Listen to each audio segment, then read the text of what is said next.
یہ ہے حسنین اردو میڈیا۔ تو آپ بھی ایک جنت ہماری ٹھیکیداری میں سے ہے، جنت میں لے کر جاؤں گا، لیکن کیسے لے کر جاؤں گے بھیا؟ اس دنیا کے پیوں کی آپ نے ویسے بے عزتی نہیں کر سکتے، اس کو عزت سامان دیتے ہیں۔ اور نبی کے وارث، اللہ کے قرآن کے امانت رکھنے والے، اللہ کے قرآن کا امانت رکھنے والے کون ہیں؟ ان کو محفوظ رکھنے والے کون ہیں؟ حافظ قرآن کو حافظ قرآن کیوں کہتے ہیں؟ اس وجہ سے انہوں نے اللہ کے قرآن کو اپنے سینے کے اندر میں محفوظ رکھا ہوا ہے۔ تو جب قرآن اتنی عظمت والی کتاب کہ اس کتاب کے آگے کوئی کتاب نہیں، اس کتاب کے پیچھے کوئی کتاب نہیں، نہ اس کے اوپر نہ اس کے نیچے، اور اتنی باعزت باعظمت کتاب کا محفوظ کرنے والا حافظ قرآن آپ کی زبان سے گالی سنے، شرم سے۔ ایک عوام الناس کو اگر میں دیکھتا ہوں تو کسی عالم کی توقیر نہیں بلکہ ان کی بے عزتی کر رہے ہیں، یا ایک حافظ قرآن کو گلیا دے رہے ہیں، یا لڑائی کر رہے ہیں، یا جھگڑا کر رہے ہیں ذاتی اناد اور دشمنی کی بنا پر، تو میں تو یہی کہتا ہوں کہ اللہ تو اسے عقل سلیم عطا فرما، اسے اچھی سمجھ عطا فرما، یہ کس سے جھگڑ کر کے اپنی آنکھیں خراب کرا۔ ہاں، ذاتی جب تجسے ہوتی ہیں ان کو بات چیت کے ذریعے سے حل کیا جا سکتا ہے، لیکن گالم گلوچ لڑائی جھگڑے ان کی بے عزتی ان کو ذلیل رسوا کرنے کے ذریعے نہیں، کیونکہ اس سے آپ کی آخرت خراب ہو جائے گی۔ آپ بات چیت کے ذریعے سے کسی مسئلے کا حل نہ کر سکتے۔ تو میں یہ کہہ رہا تھا کہ جب آخرت میں اللہ تبارک و تعالیٰ حافظ قرآن کو، جن کی دنیا میں کوئی وقت نہیں، کوئی عزت نہیں، کوئی توقیر نہیں، کچھ بھی نہیں، لوگ ان کو کچھ سمجھتے نہیں ہے،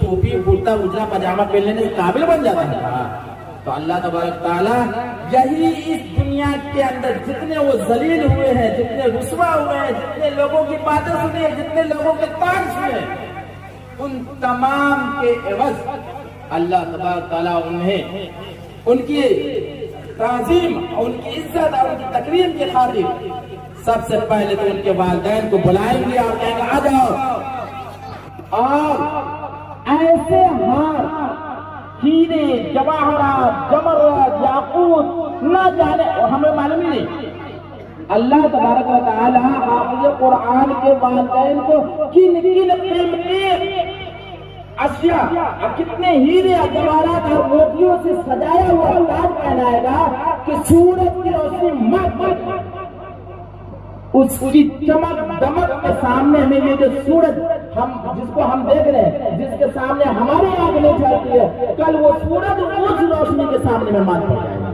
جو اللہ تبارک تعالیٰ حافظ قرآن کے والدین کے سر کے اوپر تاج رکھے گا، تاج بادشاہ، تب سمجھ میں آئے گا کہ کاش کہ اگر 7 بچہ جو تھا تو ٹھیک ہے، ایک کو ڈاکٹر بنایا، ایک کو انجینئر بنایا، ٹھیک ہے، زمانے کے طرح سے چلنا، کم از کم ایک تو حافظ قرآن بنا لیتے نا۔ ابھی آپ ایک واقعہ سناتا ہوں، ایک واقعہ سناتا ہوں کہ ایک آدمی کے پاس 3 بچے تھے، تینوں لڑکے تھے۔ کیا 3 لڑکے تھے؟ پڑھنے کی عمر ہوئی، پڑھانا شروع کیا۔ ماں کی ضد تھی میرا بچہ حافظ قرآن بنے گا، باپ کی ضد تھی نہیں، میں کسی کو ڈاکٹر، کسی کو انجینئر، کسی کو وکیل، کسی کو پروفیسر، جو کچھ میرے من میں آئے گا، میں حاکم ہوں، میں اس گھر کا حاکم ہوں، تمہیں میرے حکم کی اطاعت کرنی ہے، میرا حکم ماننا ہے، میں جو کہوں گا وہی ہوگا۔ ٹھیک ہے ٹھیک ہے ٹھیک ہے ٹھیک ٹھیک، ماشاء اللہ سبحان اللہ، مالدار تھا، پیسے والا تھا، پڑھانا شروع کر دیا، پڑھا، بہت پڑھا، خوب نام پڑھا، ماشاء اللہ سبحان اللہ۔ دوسرے کو بھی پڑھایا دوسری لائن سے، لیکن انگریزی کی نصاب تعلیم سے، وہ بھی پڑھا، خوب پڑھا، ماشاء اللہ خوب پڑھا۔ ماں نے بہت ضد کی. دیکھیے دو بات تو ہم نے دیکھیے اللہ تبارک تعالیٰ نے مرد کو عورتوں کے مقابلے میں مرتبہ زیادہ دیا ہے, یعنی حصہ زیادہ دیا ہے. جیسے وراثت کے مسئلے میں آ جائے, اگر کسی کا باپ مال چھوڑ کر کے مر جاوے اور اس کے مال کو تقسیم کیا جائے تو مثال 3 روپیہ, کتنا 3 روپیہ, تو 2 روپیہ دے دیا جائے گا بھائیوں کے حصے میں اور 1 روپیہ دے دیا جائے گا کس کے, بہن کے حصے میں. یعنی عورت سے گنا اس سے زیادہ دیا جائے گا. تو کہا کہ دیکھیں آپ مرد تھے اور ہم لوگوں کے پاس 3 بیٹے تھے, آپ مرد ہونے کی وجہ سے 2 بچے کے اوپر آپ کا حکم چلا, ہم نے مان لیا, آپ کے اطاعت قبول کر لی, آپ کا حصہ ختم ہو گیا. اب چونکہ ایک حصہ تو مجھے بھی تو ملنا چاہیے نا, ہر جگہ تھوڑی آپ مجھے محروم کر سکتے, ایک حصہ آپ مجھے دے دیجیے, میں اس کو حافظ قرآن بنا کر کے عالم بناؤں گا. کہا کہ اچھا چلو بیگم جب آپ یہی بات ہے, ضدے کی بات ہے, تو واقعی میں حصہ تو برابر ہونا چاہیے, کچھ نہ کچھ ہونا چاہیے, کیونکہ تمہاری بھی اس میں محنت ہے, ہماری بھی محنت ہے, تمہاری بھی خون اس میں شامل ہے, میرا بھی خون اس میں شامل ہے, تو بات تو ماننی پڑے گی. چلو ٹھیک ہے, تمہاری جو مرضی سو کرو. چلو بھائی 2 بچہ, ایک بنا کیا ڈاکٹر, ایک بنا پروفیسر, اور ایک بچہ ہے بھائی اجلی کرتی, اجلا ٹوپی, اجلا پاجامہ, حافظ قرآن, عالم بنا, داڑھی ٹوپی والا. ایک عرصہ گزرنے کے بعد عورت نے کہا کہ ہم لوگ اپنے بچوں کا امتحان لیتے ہیں, اور امتحان بچوں کا نہیں, امتحان آپ کا اور میرا. امتحان کس کا ہوگا بھائی, آپ کا ہوگا اور میرا ہوگا. کیا بات, تمہارا امتحان میرا امتحان کوئی لے گا, نہیں کوئی لے گا نہیں, ہوگا لیکن ہوگا. کیسے ہوگا, کہا کہ ٹھیک ہے میں اس کا طریقہ بتا دوں. آج میں کچھ ہیلا بہانہ کروں گی اور آپ کو گھر کے اندر میں چھپ جانا ہے, ایسی جگہ سے چھپ جانا جہاں صرف آپ کسی کو دیکھ تو سکتے ہو لیکن آپ کو کوئی دیکھنے نہ پائے. مان لیجیے ایک الماری کا انتخاب کیا گیا, المیرا بڑی الماری کا, اس عورت نے اپنے شوہر کو اس کے اندر میں چھپا دیا. جب بیٹا سب کے پڑھ کر کے آنے کا, اسکول کالج یونیورسٹیوں سے آنے کا وقت ہو گیا, ماں کپڑا پھاڑے ہوئے زمین پر لپٹ کر کے ادھر سے ادھر پھیل کر کے پورے بدن ہاتھ میں مٹی لگائے ہوئے, کپڑا کو پھاڑے ہوئے, سر کا بال کو بکھیرے ہوئے, خوب رو رہی ہے, خوب بتہا سا چارپائی کے اوپر رو رہی ہے. نام بالکل ایسا لگتا ہے واقعی میں کسی نے اس کے ساتھ بہت برا سلوک کیا. بڑا بیٹا آیا, ماں کیا ہوا, ارے کیا بتاؤں, تیرا باپ کا ایسا ہو, تیرے باپ کا ستیہ ناش ہو, فلانا ہو, ڈھکانا ہو, اتنی زندگی پر اس کے ساتھ گزاری, اس نے کچھ میرا پاس لحاظ نہیں رکھا, تو اس نے میری دھنائی کر دی.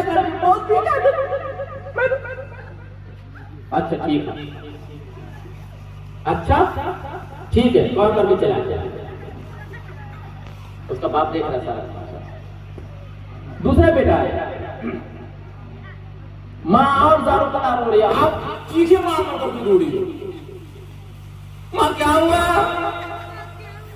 ارے آئے تو تیرے باپ نے ہاتھ کر دی, زندگی میں کبھی مجھ نہیں کہا, کمر کے ہاتھ توڑ دی, مارنا ایک کچی عمر نکالی. ہاں ایسا کیا, پاپا کو ایسا نہیں کرنا چاہیے. وہ بھی کہاں ہاتھ چلا گیا. بیچارہ مدرسے میں پڑھنے والا غریب, وہی اجلی ٹوپی آیا, ماں اور لگی رونے کے لیے. امی جان کیا ہوا, اب وہ بیٹا کے سے لپٹ گئی, خوب رو رہی ہے, ابو نے مارا, ایسے کیا اس نے. ابو ماں کے ساتھ خوب رو رہا ہے, ماں کو تسلی دے رہا ہے, امی جان آپ لوگ اتنے سالوں سے ایک ساتھ تھے, ابو نے کبھی کچھ کہا نہیں نہ کہا, کتنا پیار کرتے ہیں آپ سے, کتنا مانتے ہیں آپ کو, آپ کے ہر خواہش کو پوری کرتے ہیں, آپ کے ہر ضرورت کو پوری کرتے ہیں. اب کبھی کبھار والد صاحب تو مرد ہے نا, غصہ آ گیا تو اگر ایک آگ کا ماچا مار ہی دیا تو امی جان اس کو زہر کا گھونٹ سمجھ کے پینا چاہیے, معاف نہ کر دیجیے. غلطی تو ہر انسان سے نہ ہوتی.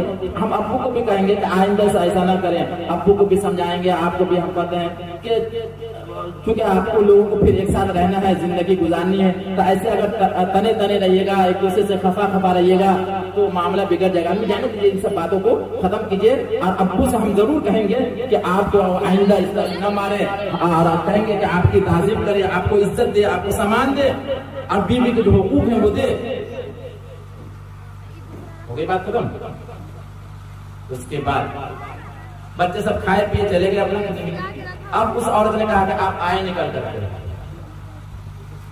کیا آئے نکل کر کے؟ ہاں بیچ میں بھول ہی گیا، ایک بات بھول گیا. جو اسکول آپ کالج کے پڑھنے والے تھے وہ جب آیا دیکھا کہ ماں کی ایسی حالت ہے تو اس نے گالی دیا، باپ کو گالی دیا. میں اس گالی کے الفاظ کو میں دہرا نہیں سکتا ہوں، لیکن اس نے گالی دے کر کے کہا، اس نے ایسی حرکت کی تمہارے ساتھ، میں نہیں چھوڑنے والا، میں اس سے بدلہ لوں گا. آپ بہت سخت الفاظ کہتے ہیں. لیکن جو مدرسے کا پڑھنے والا تھا اس نے صلح صفائی کی بات کی، ماں کو تسلی دی، دونوں کے حقوق یاد دلائے، دونوں کے بارے میں ساری باتیں جو کچھ بھی پیار محبت کی ہو سکتی ہے وہ سارے پیار محبت کی کہے. اور باپ دونوں ماجرا، دونوں تماشے کو دیکھ کر کے پل پل آنکھ سے آنسو بہا کہ میں نے کیا کیا. آج میرا بچہ مجھے گالی دے رہا ہے جس کو میں نے اتنے شوق سے پڑھایا، اتنی جمع پوجے خرچ کر ڈالی، میں نے غربت لے لی، اچھے لباس نہیں پہنے، اچھے کھانے نہیں کھائے، اور اس کے پڑھانے کے لیے میں نے کیا کیا جتن نہیں کیا، اور اس کا صلہ یہ ملا کہ اس نے مجھے گالی. اور ایک وہ بچہ جس کے پیچھے میں نے کچھ بھی خرچ نہیں کیا، گیا مدرسے میں داخلہ کرا دیا، مدرسے والوں نے کھانے پینے کا نصب کیا، رہنے کے لیے رہائش دار لگانے کا انتظام کیا، پڑھنے کے لیے اساتذہ کرام کا انتظام کیا، اور محفل میں پڑھ کر کے حافظ قرآن پڑھ کر کے آیا. جس کو میں کچھ نہیں سمجھا وہ تو ہیرا نکلا، اور جسے میں نے ہیرا سمجھ کر کے اپنے دل کے اندر بسانے کی کوشش کی تھی وہ تو گٹر کا ہیرا نکلا. تب اب کیا چاہتے ہیں آپ؟ اپنے بچوں کو، اپنے پوتوں کو کیا بنانا چاہتے ہیں؟ کیا آپ کے دل میں تمنا نہیں ہے، خواہش نہیں ہے کہ اگر خدا نہ خواستہ ہمارے اپنے بدعمالیوں کی وجہ سے اگر ہم جہنم کے جانے والے بن جائیں اور اللہ نے ٹکٹ کنفرم کر دیا ہو تو کاش کہ کوئی ایسا ہوگا جو میرا دامن تھامنے والا ہو. اب پکڑ لے نہیں جائے، ایک بچے کی طرح ضد کر کے اللہ تبارک و تعالیٰ کے سامنے کھڑا ہو جاتا تھا، اے اللہ تو نے تو وعدہ کیا ہے کہ قرآن کے 10 ایسے آیتوں کو تو بخشے گا جن کو جہنم واجب ہو گئی تھی. تو میرے دادا محترم ہے، اگر میرے دادا نہ ہوتے تو میرے باپ نہ ہوتے، میرے باپ نہ ہوتا تو میں نہیں ہوتا، اگر میں نہیں ہوتا تو حافظ قرآن کون بنتا؟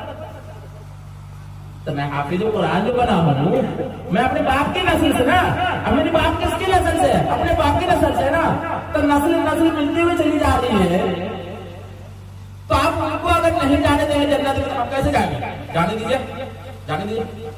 تو اللہ تبارک کرے تو پہلے تو ہم کہا چکے ہیں 10 آدمی کو لے جا، دادے کو لے جا، دادیوں کو لے جاؤ، نانوں کو لے جاؤ، نانیوں کو لے جاؤ، ماں کو لے جاؤ، باپوں کو لے جاؤ، بیویوں کو لے جاؤ، بیٹوں کو لے جاؤ، لے جاؤ 10 آدمی.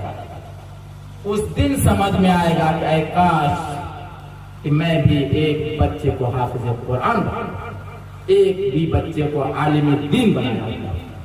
جانتے ہیں کہ عالم دین اور حافظ قرآن کی اس کا مقام اور مرتبہ سب کیا ہے؟ یہ جو ستارے کی روشنی آپ دیکھ رہے ہیں نا آسمان کے اندر، ستاروں کی چمک دیکھ رہے ہیں، چاند کی چمک دیکھ رہے ہیں، سورج کی چمک دیکھ رہے ہیں. آپ کو تو کھلی آنکھوں سے آج نظر آ رہا ہے، لیکن عالموں کا جو مرتبہ ہے، حافظ قرآن کا جو مرتبہ ہے، چونکہ وہ ہماری نظروں کے سامنے میں نہیں ہے، کیونکہ وہ غائبانہ وہ اس دن کے لیے ہے جس دن پوری دنیا جمع ہو، پوری انسانیت جمع ہو، حساب و کتاب کا دن ہوگا، جزا اور بدلے کا دن ہوگا. اس دن بدلہ دیا جائے گا تو پتا چلے گا کیا کر دیا. خیر، میں یہ کہہ رہا تھا کہ آپ پڑھائیں اپنے بچوں کو،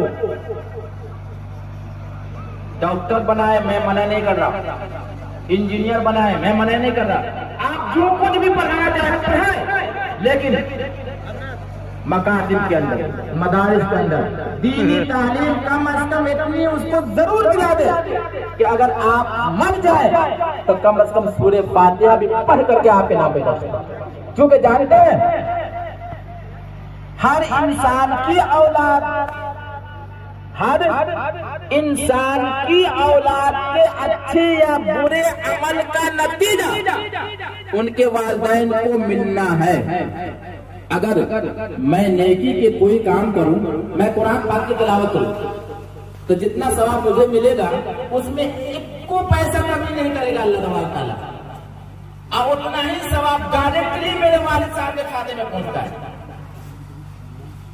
مر گئے 5 سال 6 سال ہو گئے ان کو انتقال کیے ہوئے, ان کے اپنے اعمال جو تھے وہ بند ہو گئے, اب وہ محتاج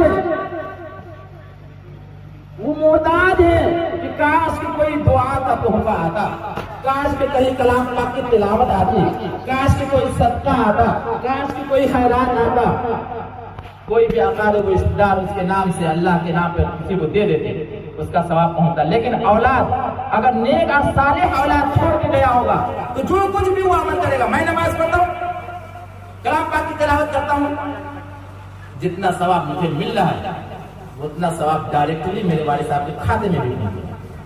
بیٹھے بیٹھائے آپ مٹی فیکٹری میں بھی ان کو ہیرے جواہرات مل رہے ہیں.